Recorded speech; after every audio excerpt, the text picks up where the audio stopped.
you are basically building this brain from a clean slate. So I don't want us to describe ourselves as Izimbogoto anymore.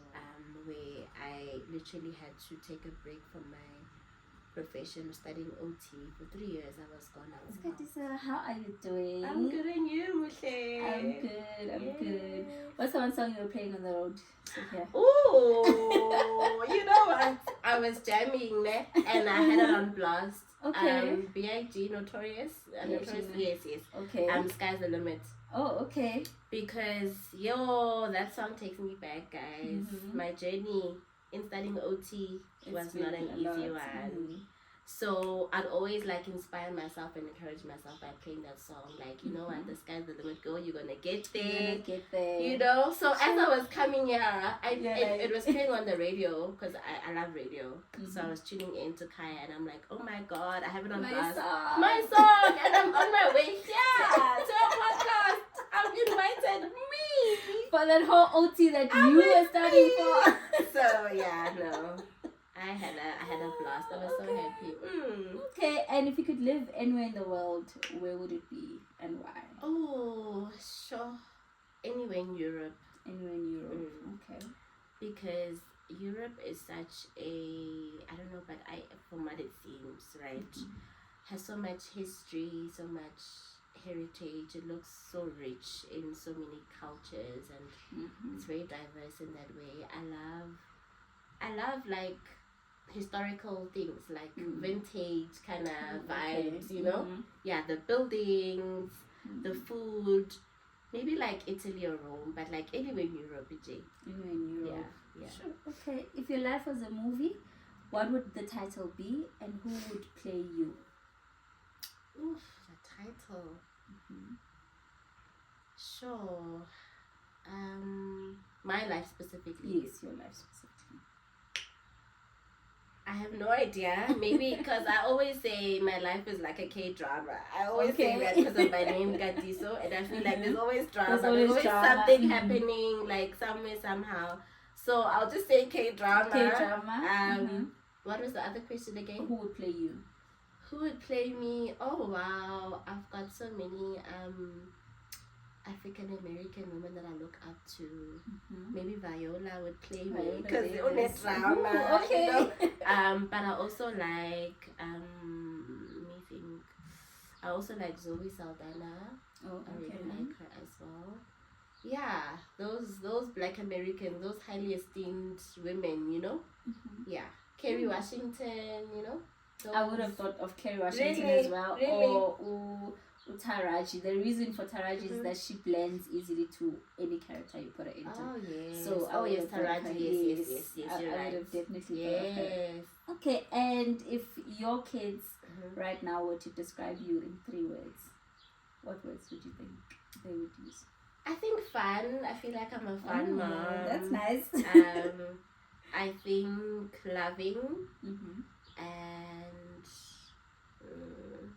beautiful. They always say, "Mommy, you look beautiful." They're always complimenting me. Yeah, if I have my nails done, they always say, "Oh, Mommy, you look so nice." They're always looking for ways to compliment you. Oh, that is so nice. I think it's so much nicer when a child compliments you because you know for sure that it's something that comes from within. Yes. It's an actual compliment. It's not like they feel like they have to say, "Oh, you look nice." That's true. They actually see you look nice. Okay, let's get into EOT. Okay. When you were growing up, was it something that you always wanted to do? So, me growing up, so I remember when I was in grade 2, I remember wanting to be a firefighter. Oh, okay. Crazy. I don't know, but I just had the sense of always wanting to help people, rescue people, save lives, you know? That makes sense. Yeah, actually, now that I think about it, then when I got to grade 6, I knew good to know firefighter girl. Utlo chamole and everything. No. Then I got into the medical field, but I knew that I didn't want to be a doctor because of blood and just body fluids and all of that. I don't want to deal with that. And just the surgical aspect of being a doctor. But I knew that I wanted to be in anything in the medical field. So I actually wanted to be a physiotherapist. Okay. Until when I went for job shadowing, I think that was grade 11. In our high school, like from grade 8 every year you have to go for job shadowing. So I went to Natalspruit Hospital at the time in Katlehong, and I shadowed at physio, but then I was introduced to OT, because physio and OT, they're in the same department. Yes. Then I was like, what is this OT about? And that's when I got to know a little bit more about OT, and I felt like, this field is very interesting. Yeah, that's how I ended up growing into it. But even when I applied in varsity, my first option was still physio. Then second was OT, but I was rejected for physio and accepted for OT. And I was like, this is where I actually destined to be. Sure. And I know, funny enough, I was gonna ask you, Guti, if you went an OT, what would you actually be? Yeah. So physio. Yeah, growing up for me, physio was all about like massaging people. There's more to it than that, but I just loved uktofoza. But auntie, what? I'd be there, making them feel better, just massaging them and everything. But yeah. Okay. And a lot of people don't really know what an occupational therapist does. Yeah. So maybe let us know what you do exactly. I always have to think, where do I start? Because it's so broad. Hey, our field is so broad. But let me just start like in terms of the term occupational therapy itself. So basically, just looking at the term occupational, right? There's words like occupation in it. There's words like occupy. But when we think of occupation, we think of work mostly. Yes.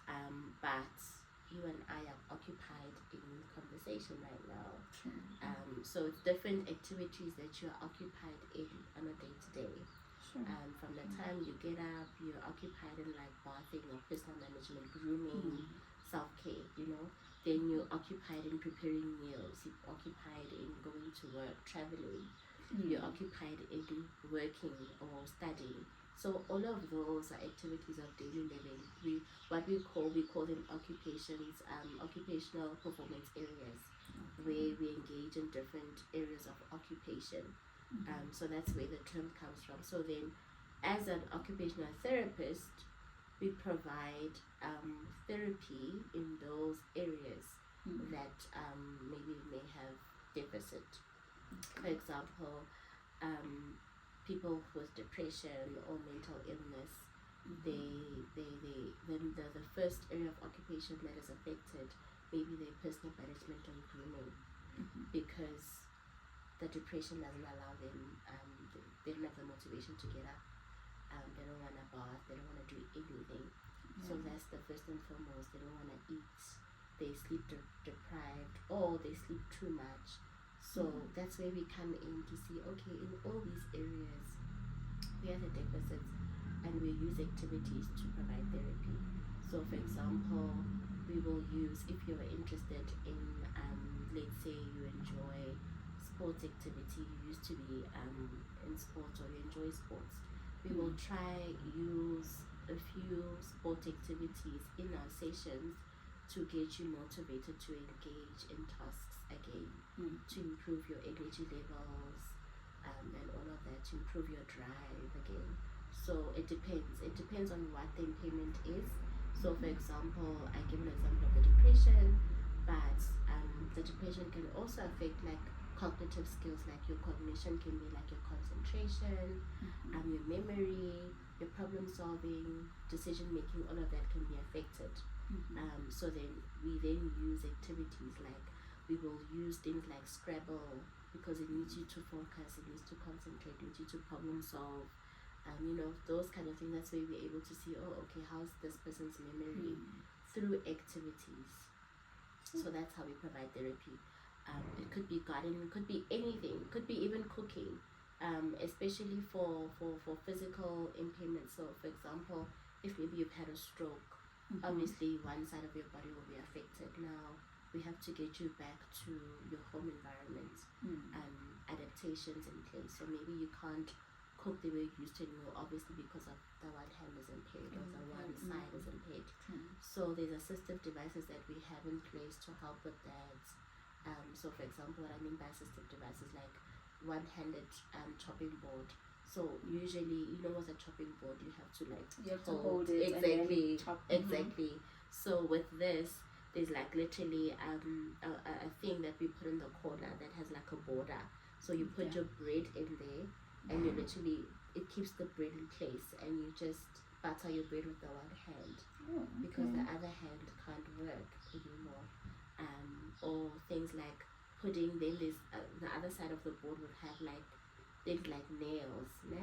You put in maybe your onion there, and you chop your onion because it's secured by those nails, kind of thing. Yeah, so there's a lot of assistive devices that we use. Maybe for someone who's had a stroke, they can't bath anymore, or they can't hold their face cloth or a sponge, right? Then there's something like a one-handed sponge that we use for bathing that has a little pocket to put in the soap. You just put it in, and all you're moving is the arm. You don't have to move the hand. So yeah, OT is very broad. Even in the workplace, we are there providing reasonable accommodations. The very same person who's had a stroke can't go back into just work. You know what I mean? They have to be adaptations in place. See, what is it that they can't do anymore, and what kind of work can we get them into within the same environment or within the same job, or workplace? Like, how can we adapt their workspace to be able to accommodate for their functioning right now? So OT just looks at your overall functioning. I can go on and on and on. Even with children. So for children, what do you think is their main occupation? I actually wanted to ask Uti, so with pediatrics, how does occupational therapy fit in there? So children develop, right? From the time a child is born, they're reaching certain milestones. Every single day you're seeing something different.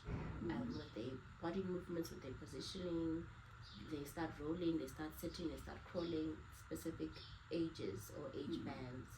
So we look at that to see how's the child developing, and through play, because what I was trying to get at when I was asking you what is the main occupation for kids. It's play. So through play we see where are the areas of deficit. If the child is not walking yet, what is it that's holding the child back?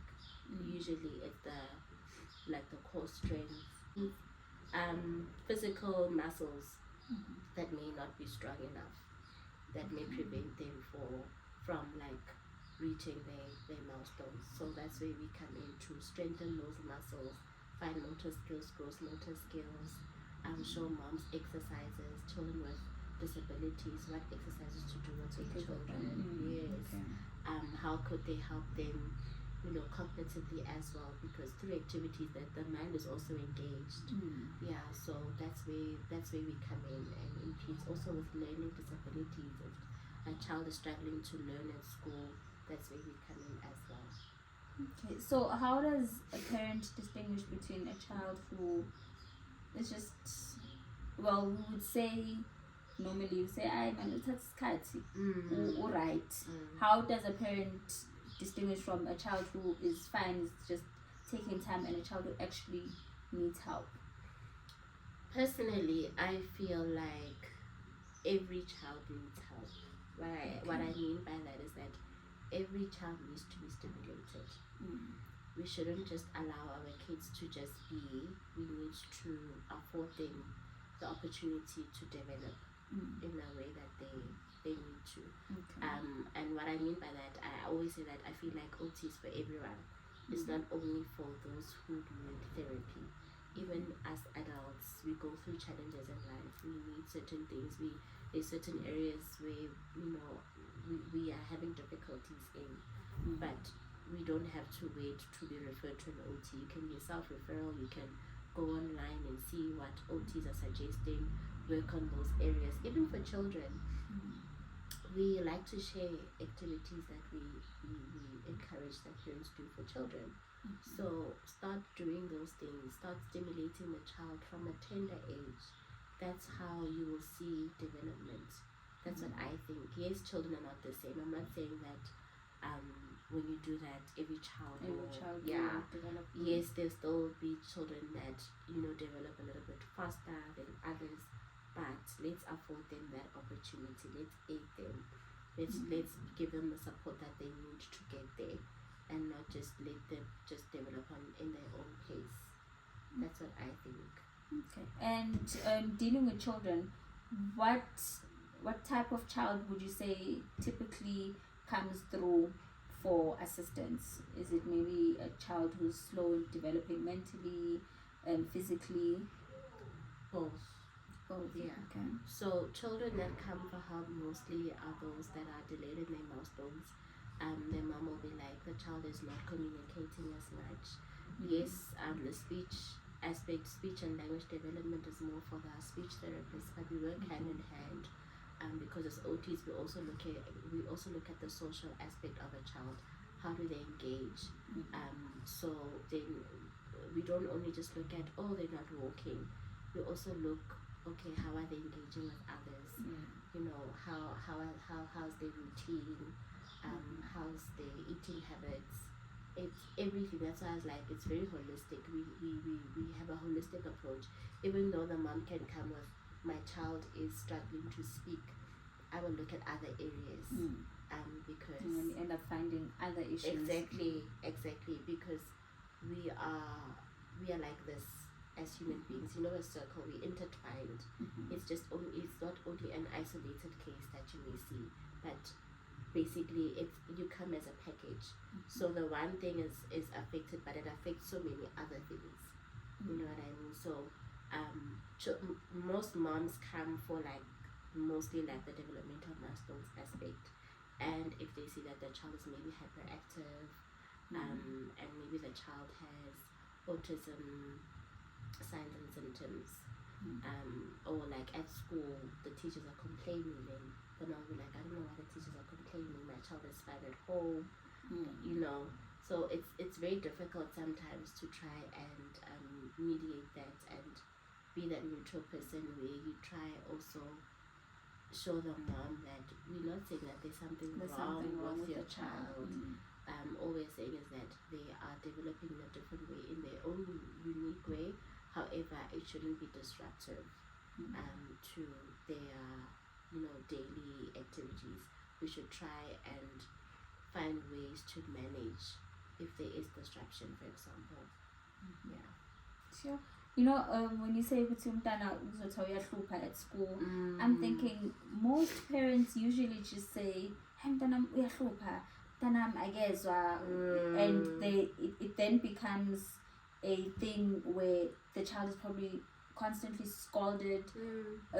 How does then that affect the child mentally from your perspective?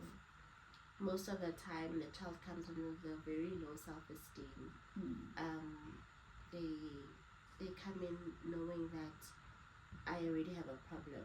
My mom is always complaining about this, or I'm like that. So it does affect them so much that even when they engage in tasks, they're not confident in themselves. They also don't see themselves worthy of anything. So they end up not even wanting to engage in tasks anymore, because what's the point? I'm not good enough, or all of this negative self-talk. Because I read this quote the other day. It said, I think it was from Inside Parenting, and she was like, the way that you speak to your child, it ends up being their inner voice.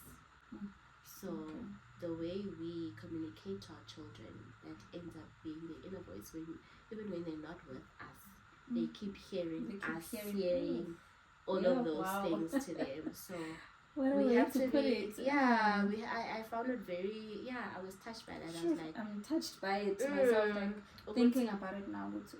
But it doesn't make sense. It does. All the things that your mom has said to you, yes, they're always ringing in your because I'm mind. literally thinking about my inner voice now.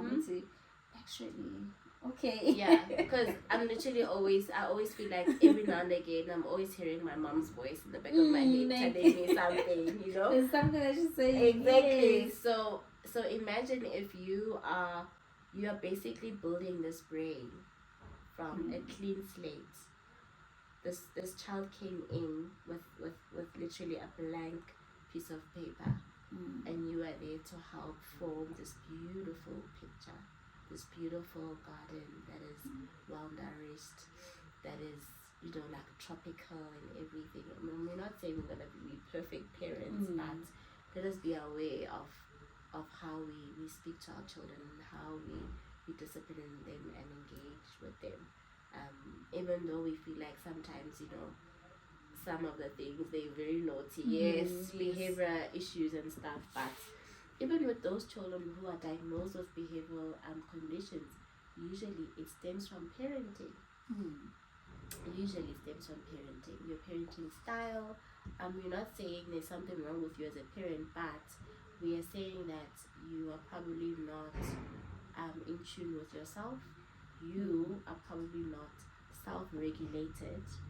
So if you struggle to self-regulate, whatever you are going to project to your child is obviously going to be a negative thing, and that is going to affect them long term.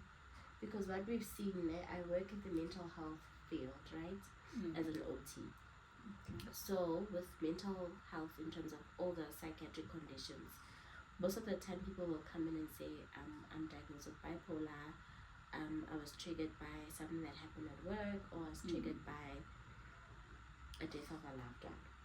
But usually the background paints a picture of the build-up of this person to them being who they are right now. So whatever we do now is fundamentally, like, it's crucial. Fundamentally it's crucial, because when they are adults, they're gonna look back and they're gonna be like, yeah, I remember my mom used to do this, and then those are like they will be their childhood traumas at that time. And whatever will happen in the future will be the last straw. That traumatic event will be the last straw to say, to lead them to that. Exactly. Yeah. Wow. Okay. that is quite a lot. And I'm now taken back and thinking about mental health as a whole, and it's now to me interlinking with conscious parenting. Yes. How does a person who did not have a mother who maybe is aware that they need to parent them consciously or intentionally, how does that person navigate being a conscious parent? If you have challenges with your own mental health, for example, it may not be that you're diagnosed with depression. When I say challenges with your mental health, I'm not saying you have a mental illness, but you know that you have your own challenges emotionally and all of that, right? So if you feel like there's certain things that I need to address with myself, I am for going for therapy. I'm for therapy so much that, like, I always say that the best gift you could give to yourself is to face yourself. Because when you're sitting in that room, you're facing yourself. You know what I mean? When you're sitting on that chair, like, it dawns upon you that it's just you and yourself. Literally. And once you start getting into the habit of facing yourself, you are able to understand yourself better. You're able to be in tune with your emotions and why, and learn, because we're in a generation right now. I'm so proud of us. We're in that generation of unlearning. So it's a constant thing. You cannot unlearn something that has happened in the last 30 years in true therapy sessions. Yeah, you can't. With the unlearning through therapy, there's also you engaging with other moms, building a community, engaging with all of the podcasts that are available to us. Basically filling your mind with different with a different message, if I were to put it, a different voice. Yeah. Different voice. A different voice. Different kinds of equipment. Yes. Not that voice, Leana. Yeah, the one that was always scolding you. But you want the positive one now, that you want to speak to yourself, you know, or like, this is how I see myself now. I'm not the Katiso that they were saying, hey, also, or whatever that maybe was said to you when you were young. Okay, so yeah, I'm very for working on yourself, journaling.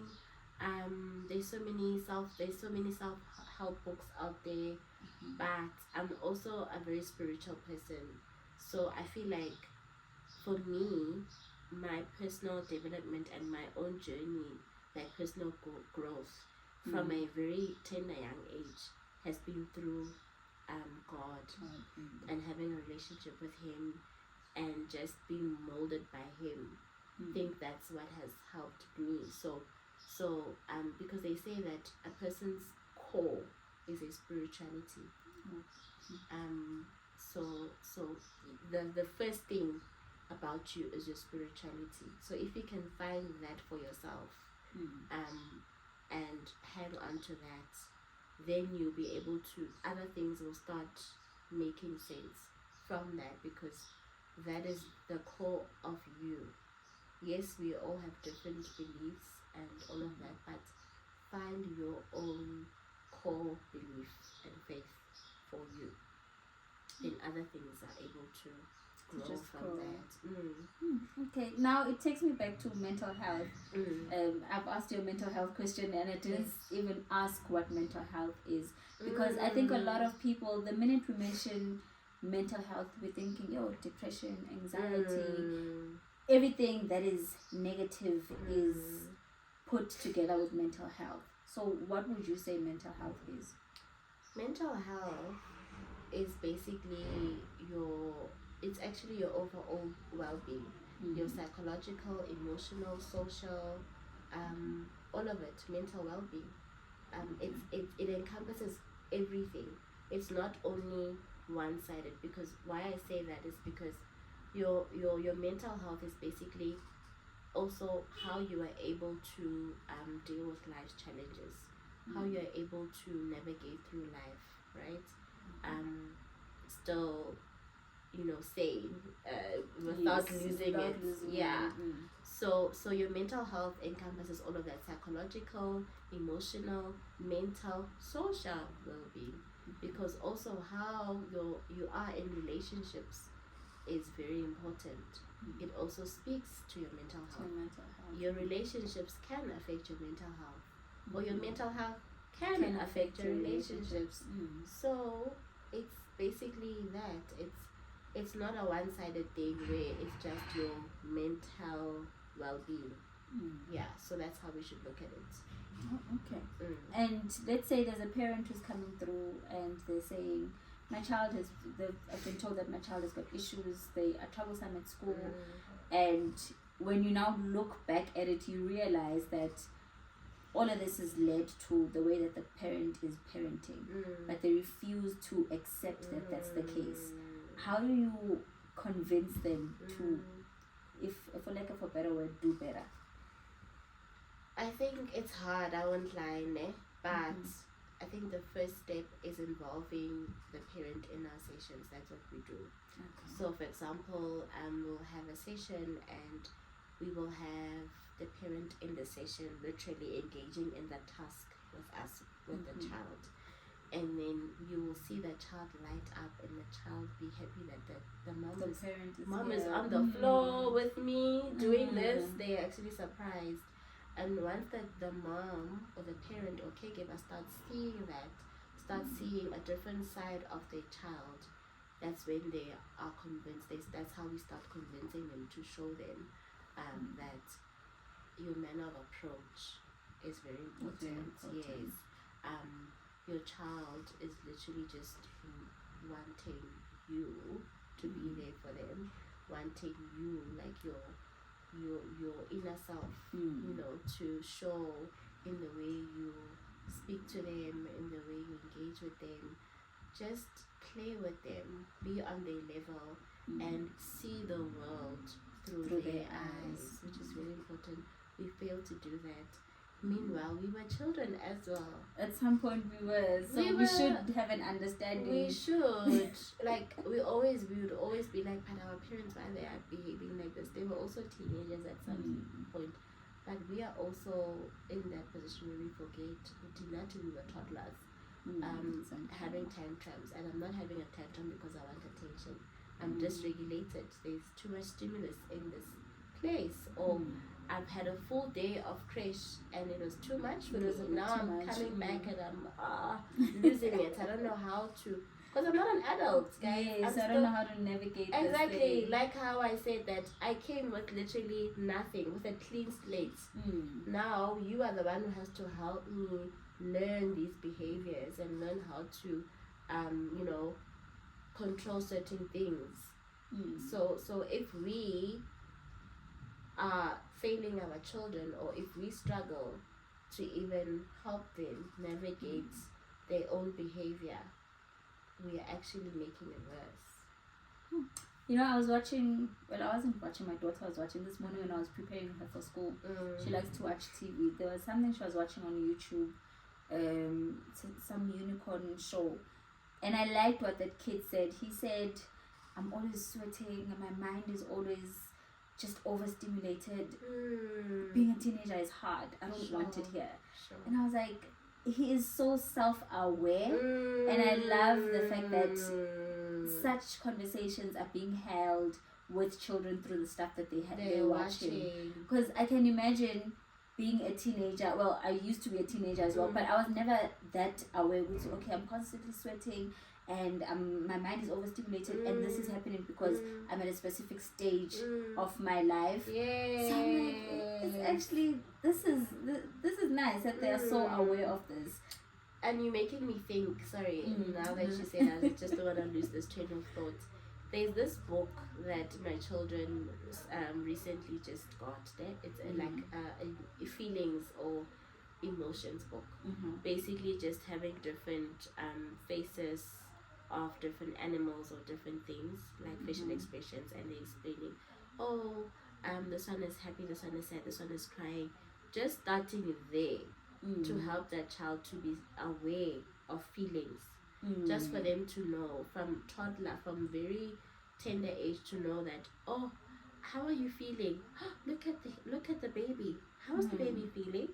The baby's feeling sad, the baby's crying, they say, mommy, dog is angry. Like, they do all of them. They're like, scared. Like, it's so funny. Oh my god, like, they are so obsessed with that book. And I'm like, wow, because then they will be able to relate their own emotions through that, because now they've got a reference. Now they understand what sad is, what angry is, what scared is, what the other one was what worried is, which is very rare for children to know, because whether you are just told, if there's somebody there, a stranger, say hi to the stranger, You were, even when we were younger, you were supposed to hug a stranger. You know what I mean? You were supposed to let a stranger kiss you on the cheek. Yes, but at that time, at least you say, oh no, are you feeling shy? Okay, it's fine, you're shy.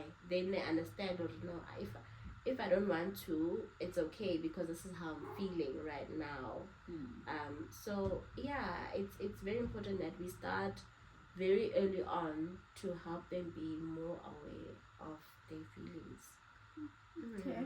So you're not only an OT, you're also a mother. Yeah. How has being an OT helped you navigate motherhood? And what do you think, or how do you think you would have navigated motherhood otherwise? If I was not an OT. If you're not an OT. Yeah.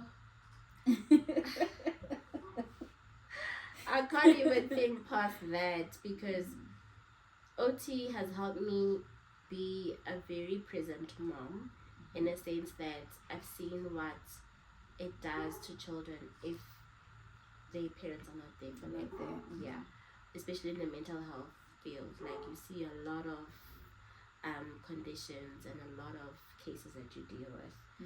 So you constantly, like, made away with okay, I shouldn't be doing this, I shouldn't be doing that, and also I think the biggest thing that OT has helped me with has just been the activities. With me being present is me being present through engaging in activities with the kids. So I'm so grateful for that, because then I understand what I'm supposed to see at what age, I know. But sometimes it goes out. Sometimes you forget, because you are just a mom. I'm an OT at work. But at home you just at home I'm a mom, because I'll make an example with potty training. As an OT, before I was a mom, I'd always say, theoretically this is how it's supposed to be, make it a routine, all of these things, right? If you see that there's no dry diapers, these are the signs, and oi, all of that flew off the window until you are in it, right? Then you see your child poop there on the mat, and they come and show you, and they're just pooping on random places, and you're just like, yo, hey bo, is this potty training, Ganti? It's harder than like theory. So motherhood has helped me to become, even has helped me with my profession.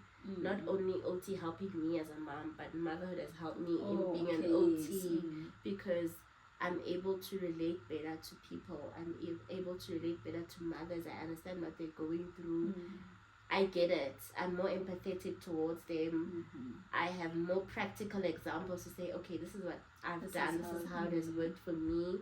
Putting the theory and practical, strategies together, it has helped. So if I was not an OT, then the only reference I'd have in mothering would be my mom and my grandmother, which is, they're very loving, they're very empathetic, compassionate, very caring, but also things must happen strict at the same time, So I probably was going to be that mom, but I don't think I'm that much of a strict mom. I think also my personality would have contributed towards it, because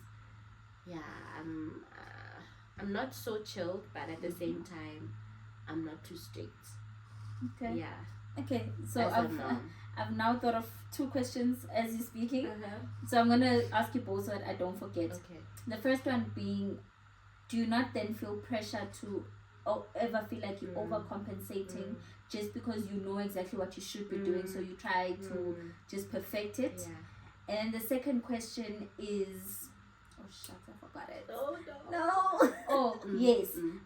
How do you, because you said firstly when your kids would describe it, they'd say fun, and immediately to me, it's always like instilled in my mind. A fun parent is not really a strict parent, and they. So how do I become a fun mom without blurring the lines of disciplining my child to be a well-managed human being? Yeah, that's hard. I won't lie, it's hard, because then when you start saying whatever, you give them this firm look, and you tell them, no, this is not what we're doing. The young one, Milani, will just laugh at you. Be like, oh, we are like, hey, what's happening now with you? Because, So I don't know. To be honest, I haven't perfected that one yet. But I think it just goes with, they should know what is acceptable, what is it that mom accepts and what she doesn't. Like, there should still be rules in the house, or there still should be like consequences to their behavior. Yes, we do have fun, but when mom doesn't like something, she doesn't like it, and there will be consequences to that. And following through, because we don't follow through. They say this is what's going to happen if you don't do this, and then we end up not doing it. That's why they see me as a joke sometimes.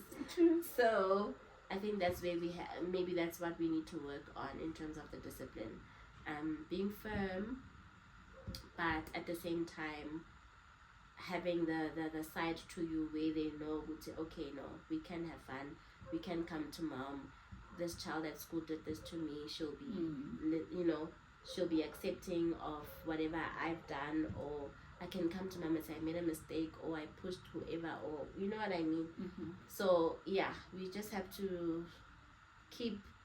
It goes with you being self-aware. The more you introspect, the more you'll be able to understand what is it that you're not doing right, what is it that you need to work on. Mm-hmm. So we're constantly in a journey of introspection and working on yourself in that aspect of discipline and balancing the fun and the discipline.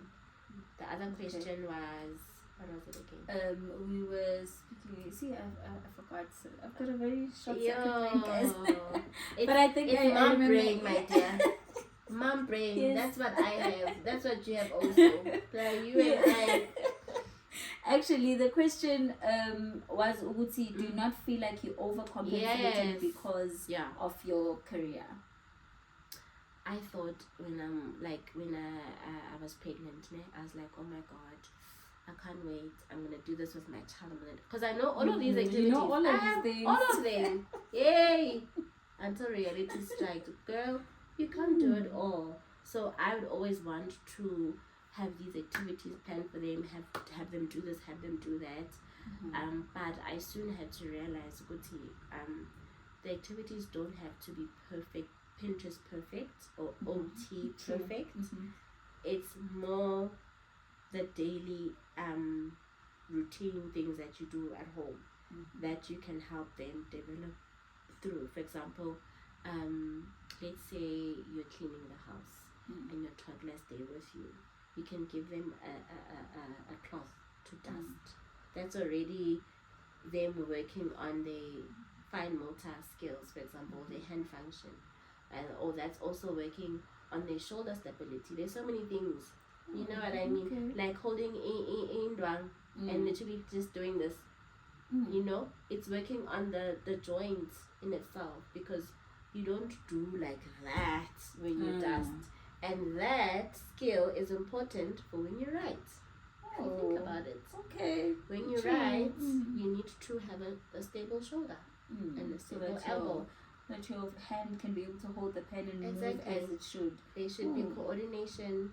It should be like fine motor. It shouldn't be gross motor. That's why they call it fine motor in writing.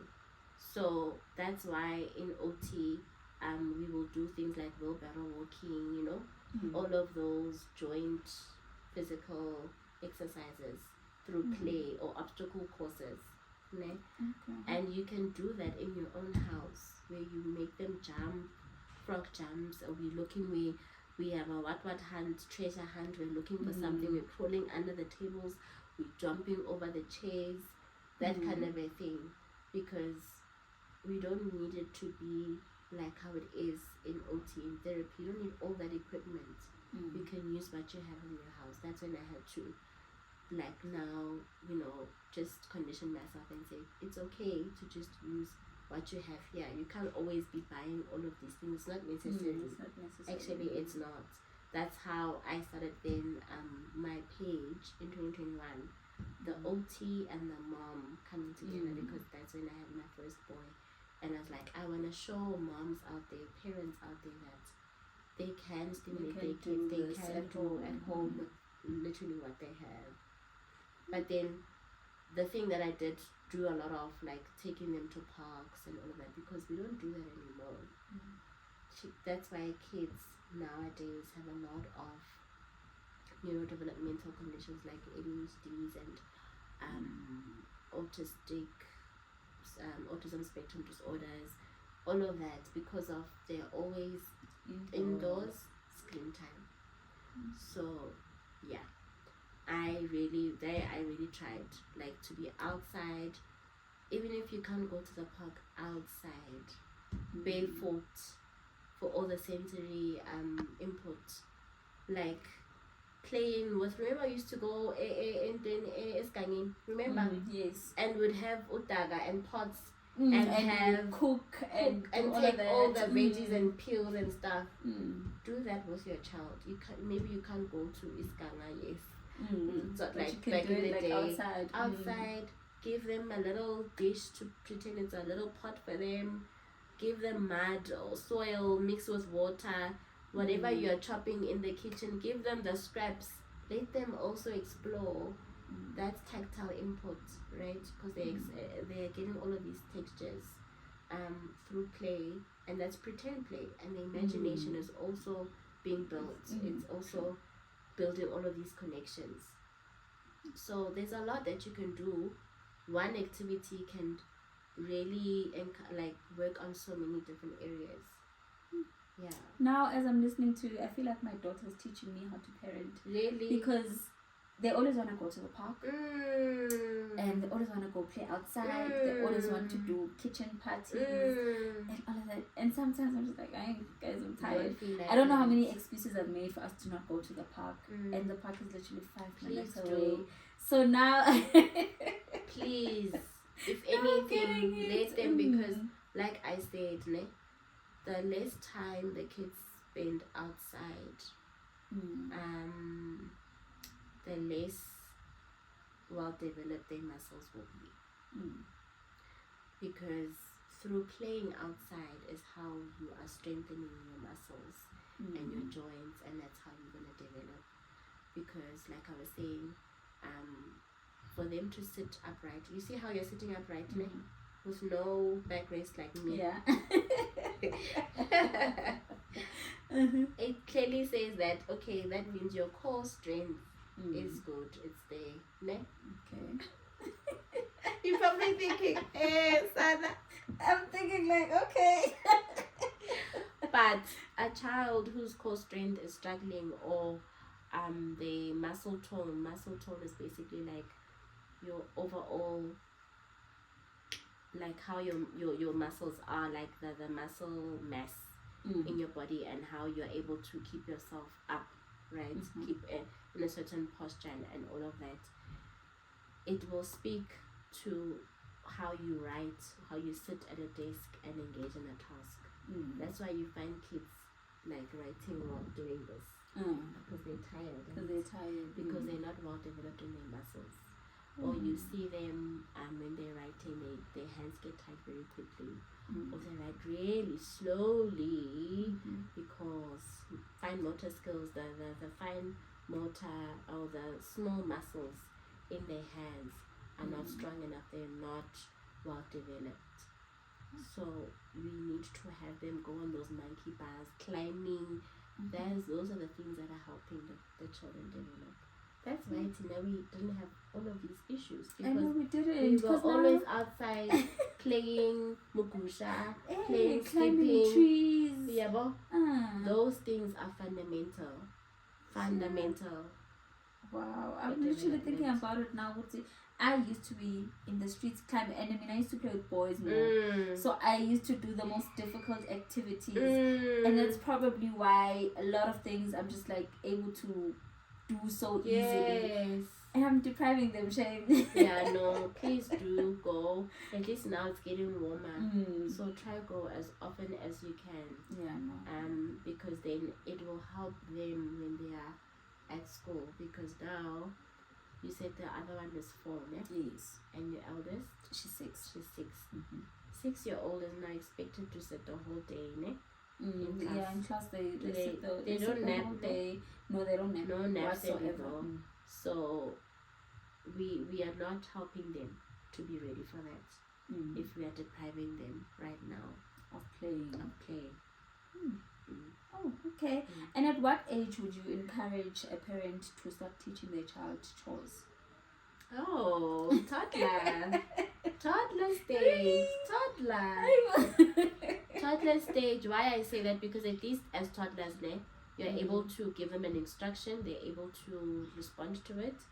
I've been meaning to post this reel for the longest time. I have it in my mind. It's all planned in my brain. But you haven't done it yet. But the work that goes into reels. But anyway, so the thing that I wanted to post is like, I always take snippets or little videos of my kids when I'm cooking. They're there, maybe helping with like putting the rice in, because they want to be involved in everything. You know how toddlers are. Yeah, they do. For example, things like washing. If you're putting laundry in the washing machine, you involve them. So chores is more like you involving your kids in the daily chores that you are engaged in. Yes. I'm not saying that you are now making them clean. Start having them tidy up after themselves, which is a nightmare. Ooh. A nightmare. Yeah. The worst. Yeah. That helps. It's okay. After we done playing, clean up time, at least tidy, like they must do it with you. You mustn't be the one to pick after your child all the time, because then that's why we end up having husbands who cannot do anything. Luckily for me. Thank you, mother. My mom loved it the most, so yeah, because it's just boys, Google, so they had no choice but to do the work, because who else will do the work, But if you are raising a boy child and a girl child, don't have the girl child do everything for the siblings just because he's a boy. No way. I remember at some point, I was at I would say a rebellious stage with my dad. I just started working, so I would come back and cook, wash the dishes. So now I was teaching the boys to start washing the dishes, and I left the pots, and my dad was shouting, "You can't expect the boys to wash the pots. They can't even wash the pots properly." Because I'm not going to argue with my dad. Why can't they wash the pots properly? Because I'm not going to argue with my dad and seem disrespectful. I kept quiet, but I did not wash the pots. So my dad, instead of making these ones wash the pots, he decides to wash the pots himself. I'm like, my dad expects that I'm going to feel guilty and wash the pots, and if they know. Instead, the minute my dad leaves, I'm going to shout these ones. Why did you not wash the pots? So now my brothers can sort of cook. They try. They can clean up, and I always say to my mom whenever she brings up this topic that no, the boys should be doing the gardening. I'm always like, whose child are these kids going to marry if they cannot do the basic household chores? Yes, sharp. They can do the gardening. It's fine. In fact, there was even a point where she was like, okay, it means you're saying even the girls must go do the gardening. Yes. I was like, if it means that, let them go and do the gardening as well, because there's no child who should come up and he's expecting a plate when he comes back home. He's expecting that when he takes off his clothes, he's going to leave him on the floor. No.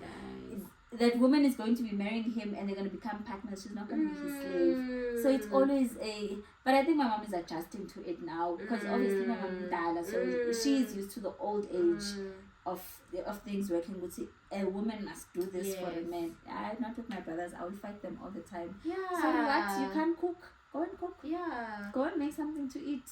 I'm the one who loves gardening at home, Ekaya, because my dad loves gardening, right? So I spend a lot of time in the garden with him. My husband spent a lot of time with his mom baking. So he loves baking. He doesn't like gardening. So I had to learn Uguti. It's fine. You know what? Let me accept Uguti. My husband is not a gardener. I'm the gardener. And he doesn't expect me to bake, because I don't really like baking as much as he does. He'll be the baker. So the whole gender roles and all of that, like, we should really be like mindful as to how we raise our kids. We should not have that, back in the day kind of thing. No, we should switch things up and show them that any gender can do anything. Yeah. Okay, speaking of gender, how would you define being a woman? Whew, wow, that is deep. Oh my word, you're coming with deep questions now that I don't even know how to answer. But being a woman, sure, I think being a woman is we embody so much wisdom, because there's nothing that a woman can't do. True. We've got so much skill, and we don't give ourselves enough praise or benefit of a doubt that we can do certain things. So I feel like as women, we are so gifted. We are so gifted in so many different areas, and we need to try and tap into each and every sphere in our lives, or different area that we wanna, explore. We are multifaceted. There's so many things that we can do. So I feel like being a woman is such a blessing and a privilege that there's that saying that you being you is your superpower. So I feel like being a woman is a superpower in itself. Because wow, we are something else. True. You know? Yeah, so I feel like that's it. Being a woman is just a superpower. Like we are superheroes. Because as a woman or as a mother, even if you're not a mother, but as a woman, you have that motherly instinct already. You have that built in you. Exactly.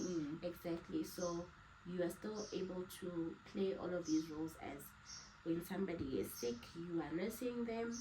When they are hungry, you're cooking for them, you're a chef. When you have to do laundry, now suddenly, like there's so many things, so many things. You're a teacher. Yay, we do it all, you know?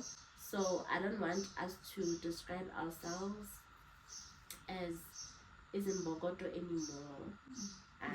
In as much as yes, we hold so much strength.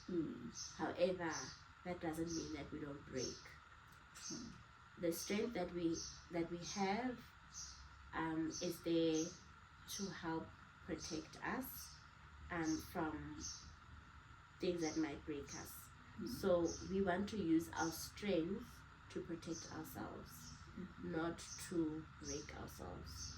Because most of the time, our mothers or our brothers' mothers use their strength and they are broken. They've been strong, they were in Bogotos, but Napagati, they were broken. They are finished, guys. So let us not be those women. I heard this other lady say, describe us as marshmallows. We are so tender inside. We are squishy. Yeah, I think I also saw they said happy marshmallow man. Yes, okay. Yes, we are I was like, I like that because really I like marshmallows. Really, I'm a marshmallow, you know. Even though I'm so strong and I'm this and that, but guys, I'm just this mushy, squishy, sweet little thing that needs to be protected and handled with so much care. You know, like delicacy.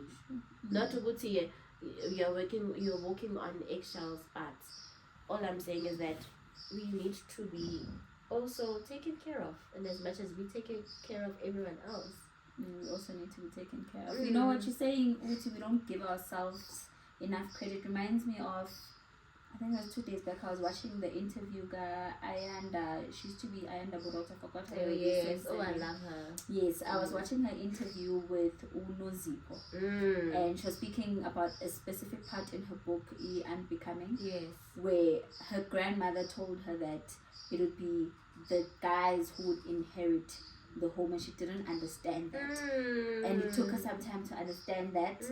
And she now gives a point of reference that I don't think a lot of us as women think about.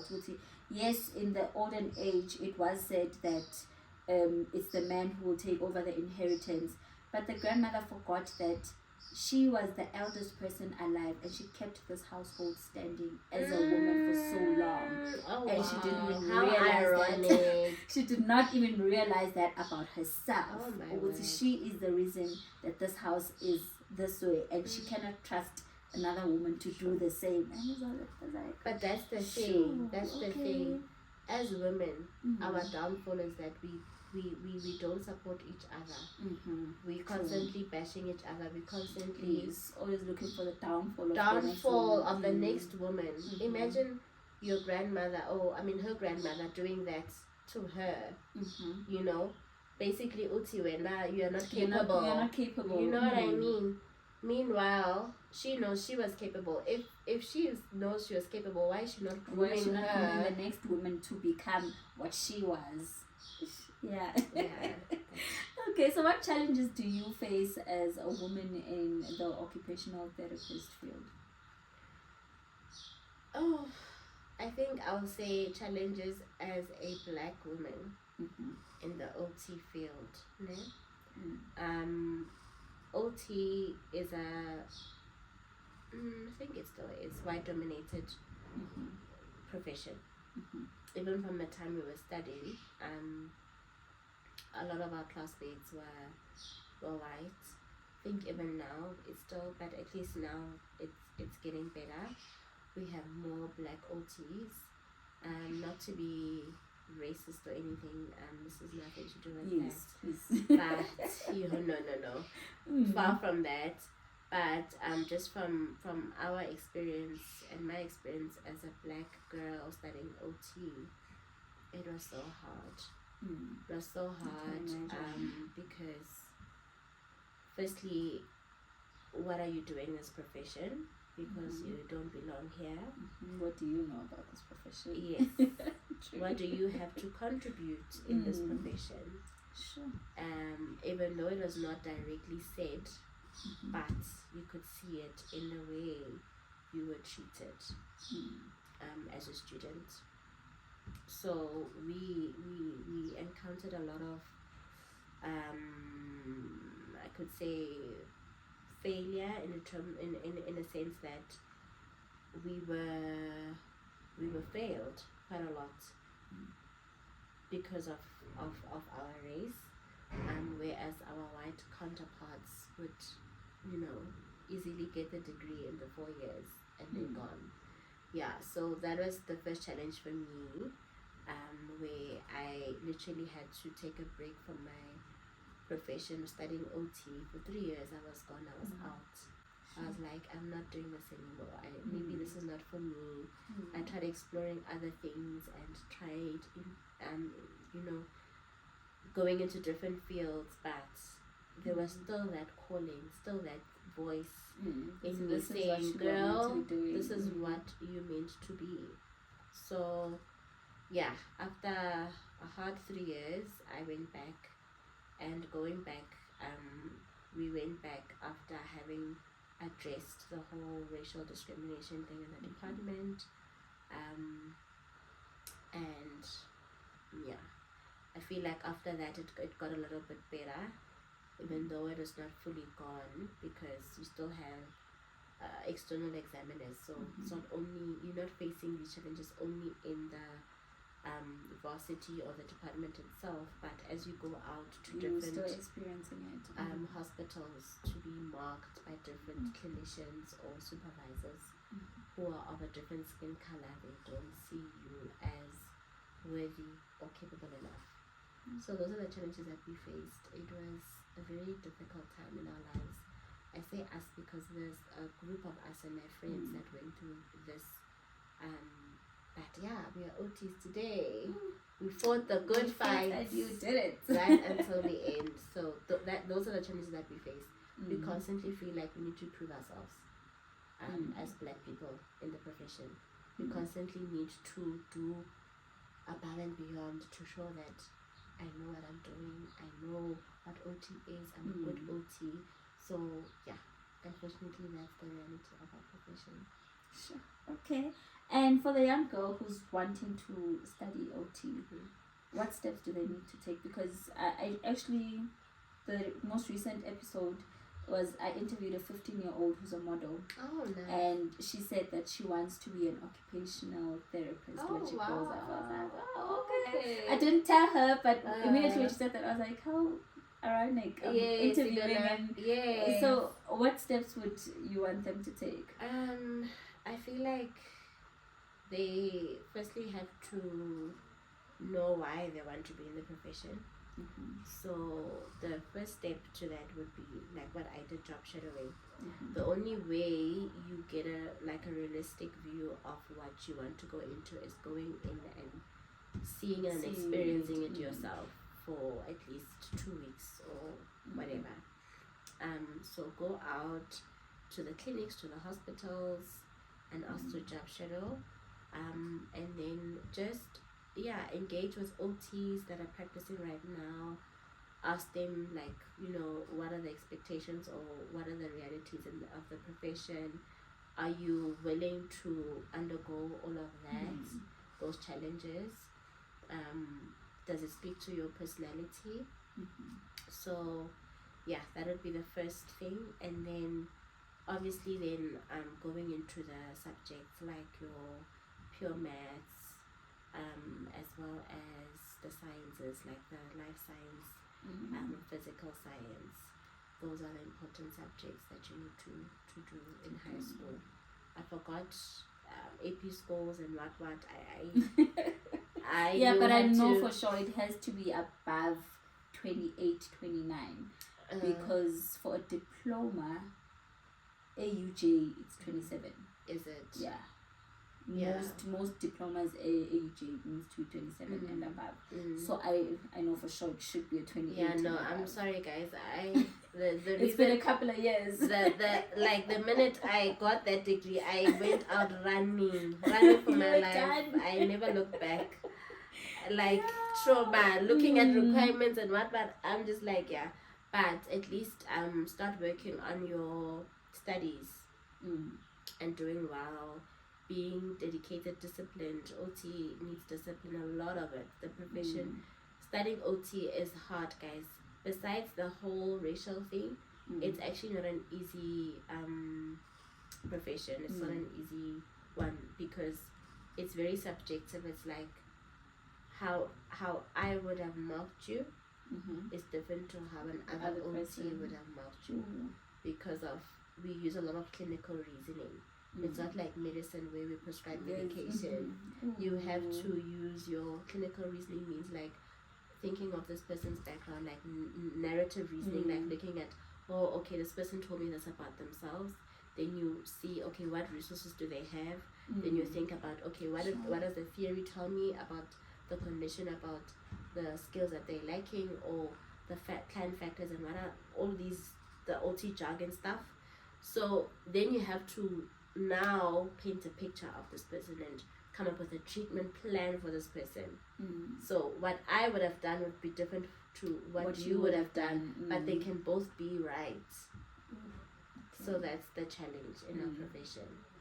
Because how you see it, you can argue your points as to why you're doing it your way, and have your clinical reasoning, and I can also argue my points, and they can both would make sense. Yes. Yeah. So that's the interesting part of our profession.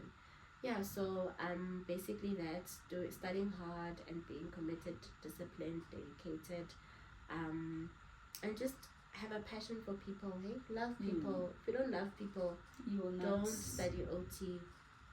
Don't, because if you're in it for like, I don't know, we can't even say the money because there's no money. First of all, doesn't pay that much. So I don't know if you want to be in it for there's not even fame in the profession. So I don't know. But whatever your motives are, let them lie. Let it be rooted on the love for others and helping people. Okay. And being an occupational therapist, how does one's mental health have to be, and how do you keep your mental health safe? Because I mean, you're dealing with people with so many different challenges. In fact, you are like a psychiatrist. Yeah. Yes. Yeah. Oh. Touched on a difficult one. I think you really have to be able to debrief. Meaning, you have to have an outlet, a safe space. You obviously can't go home and tell your husband or your family members to you, this is what happened to this patient, because of the privacy and confidentiality. However, you must at least have debriefing sessions. If you don't have debriefing where you speak about these challenges or the cases planned out within the department, do it as colleagues. At least debrief each other, because that can help with just offloading everything. And when you get home, try to detach from work and home. Try not to constantly be thinking about that child that you saw during the day, who has no parents, who has had such a traumatic life, who has been through rape and all of these things and trauma. Try and detach yourself. It's not easy, but at least have time away for work and all of that, and have like ways to pour into yourself. Like at least have leisure activities that you engage in, that you know they help release the stress or the negative thing that you went through throughout the day. Okay. And how does how do I put this? How do you get the normal person the average person in South Africa who is unemployed, probably a single mother, cannot afford to go to the offices of an occupational therapist? How do they get assistance with their child? They come to the clinic. Oh, okay. I'm at the clinic, literally. Oh, okay. Yes. So a lot of our, in the public sector, a lot of our clinics have OT services. If your nearest clinic, what's your nearest clinic? I don't know. I've never been to one. Okay. Okay, no, it's fine. But I know there's a clinic, I forgot the zone, and I know there's an OT there. I know there's a mental health department there that has psychiatry, psychology, all of that for free, mahala. No need to pay a cent. So if you go to your nearest clinic and they tell you, oh, unfortunately, we don't have mental health here, we don't have OT services here, then they'll send you to the next nearest one. Oh, okay. For example, like let's say it doesn't have, then they'll say, okay, what is the next location closest to that can have or that offers OT services? Okay, I guess it's a thing of not being aware that such services are around. Because, from my knowledge, the clinic there's only vaccination and immunization. There's the most general stuff that is available. Or probably it's my clinic like Ellen's that only has that, because I know Lens South. Lens South. The hospital. No, not the hospital. Kona I clinic. They would normally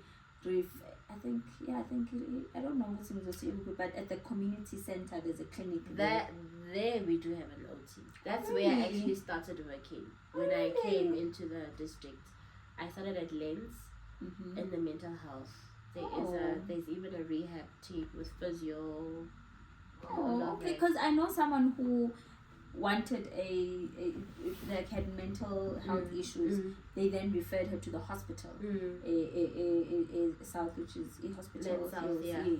They referred her to that. So I guess it's just a thing of maybe not being aware or even assuming. But also we have to understand what the clinic services are as opposed to the hospital services. So clinic services, they don't have specialized services. What I mean by that is that, for example, there's no specialists. So like maybe a child who may need a assessment to say do they have autism or not, that's not done at the clinic. If the child is under 6, it's only done at the clinic if they're over 6. If they're over 6, okay. So if they are smaller or younger, they have to go to the hospital. Okay, no problem. Now guys, I know, and you also know. Yes.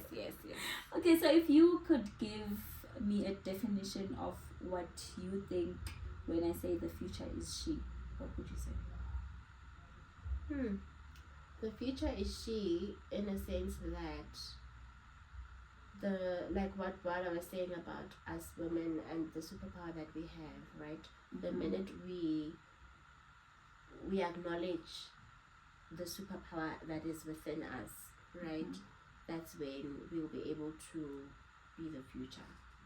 That's when we'll be able to make changes in our, not only the world. Like I feel like the future is she shouldn't be a whole global in terms of like you, like now being, I don't know, Oprah Winfrey. You know what I mean? No. For me, the future is she, or being successful as a woman just means healing, going through your journey of healing, being a better person for yourself, for your children, or for your family, being a better human being, just working on yourself and being in tune with yourself. I think if once we start there, then building a community of women who are constantly cheering each other on, supporting each other, encouraging each other, fixing each other's crowns, I think that for me is what the future is she means. Okay, well, we're gonna get into what I call Fun 5 with me. Okay. The first one being your current song of the week. Current song of the week. like Thames burning. It was all a dream, just a new girl on the scene. I don't know. I feel like it gives me this feeling like, I've got this fire in me. If I think of burning, I just feel like I've got this fire and I'm this woman, and you know. Okay. Yeah. Okay, your movie or series of the week? Series of the week. I'm currently watching Married at First Sight, and a drama. I'm laughing because the last person I interviewed said, Really? Married at First Sight. Oh my goodness, yeah. If it's not the one here, I'm watching it somewhere else. It's Somewhere else. Yeah, no, the drama is insane. Oh my goodness. Sure, Lapo, the first 2 episodes gave me hope, eh? Yeah, oh, right? They gave me so much hope. Then it went downhill after that. Okay, YouTuber or TikTok? Oh, you said it on TikTok. YouTuber of the week. YouTuber of the week. Yeah, guys, I'm very bad, hey? Because I'm not so much on YouTube. Okay. So I don't watch a lot of YouTube content. But because I'm here and recently, ever since you called me to come, I've been watching a lot of yours.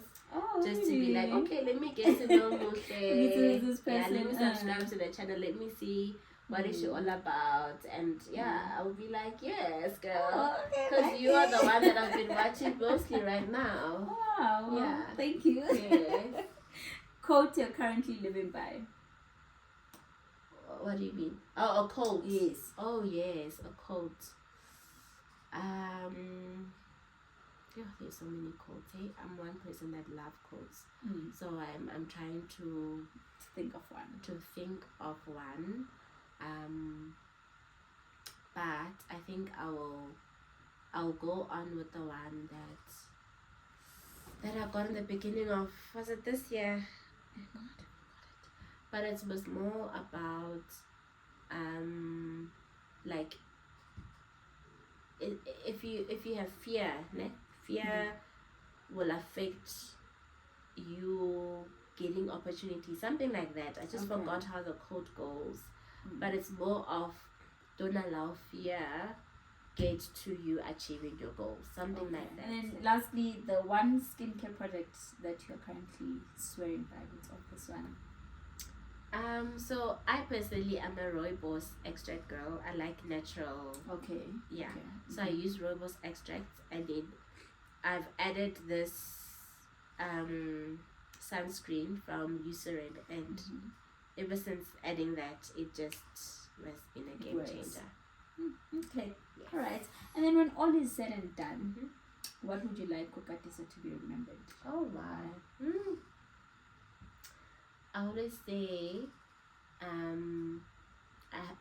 actually, the quote that that other quote will probably still come. Yes. But the quote that I always say, or the slogan that I always say, is that I want to be remembered by touching lives one heart at a time.